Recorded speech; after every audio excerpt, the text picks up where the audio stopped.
In this video, I will be showing my 3 favorite projects from this course. The first project that I have chosen is the newsletter project. A newsletter is a quick and easy way for parents to see what is going on in the classroom.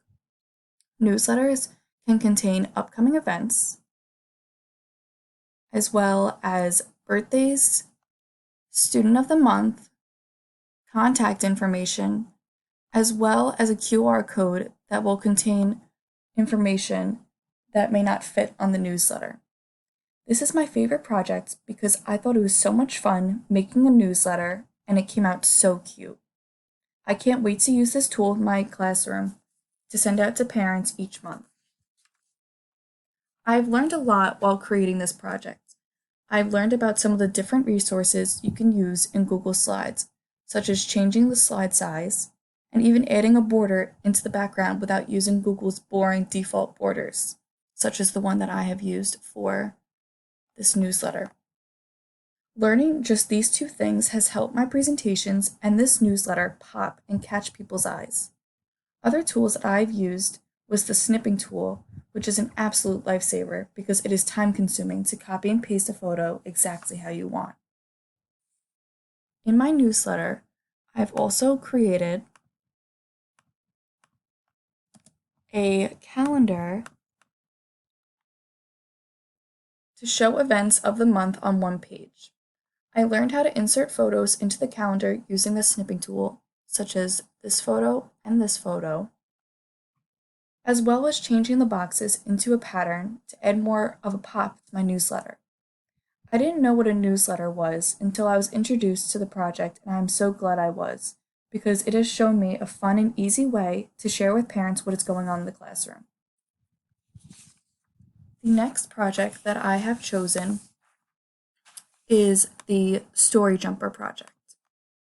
The Story Jumper project is about creating your own book using the website to tell a story to children of whatever grade level you have chosen. This informational book is a great way to teach students about any subject, and what is great about this assignment is that you can tell the story however you choose.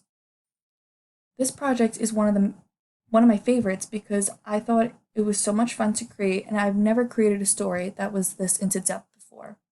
But it was so easy and it felt so much more personal because I was creating some of the pages, the characters, as well as sounds in the book. This project was also so much fun creating with one of my friends in my class. By doing this project, I've learned a lot about both technology and telling a story. I've never heard of Story Jumper before, but once the project was introduced, I loved it. In this website, it was a great way of making a story come alive. In the story, my partner and I created about farm animals. We included our own characters, such as Randy the rooster, Corey the cow, Sally the sheep, Gary the goat, Dory the duck and her baby ducklings, and many more. We've also added sound effects and background music, as well as pictures using the resources provided in this website. I also learned that you can purchase a copy of the book that you create, which I thought was awesome. I plan to use this technology resource in the future with my students, whether they are early childhood or elementary education, because it is a great resource for all. The next project that I have chosen is the Edpuzzle project. The purpose of the Edpuzzle project is to insert questions or comments into the video of your choice. I chose to choose a video on community helpers because I think it is important for children to learn about community and the helpers within the community that make it work. This was one of my favorite projects because I think Edpuzzles are a great educational tool for students. I always wanted to learn how to make my own, and now I have. This project was quick and easy to create, and it introduced me to a new way of teaching a lesson. I knew about Edpuzzle before from using it in high school, but I never created my own because I thought I had to actually be a teacher in order to create it. And I also did not know how to use the website in that way. It was a lot easier to create than I thought.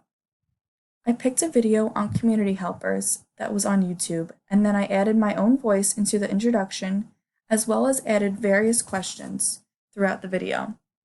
This project showed me a different side to Edpuzzle, one which now I create the videos and/or questions. This tool I will use when I become a teacher because it is a great tool to keep children on task and to help them learn. I learned a lot about these technology resources that I can use in my classroom. I also have learned a lot more, and I plan on playing around with the resources more so I can master it by the time I get a job as a teacher. I've also learned that technology is not an easy thing, and I didn't know about so many of these resources.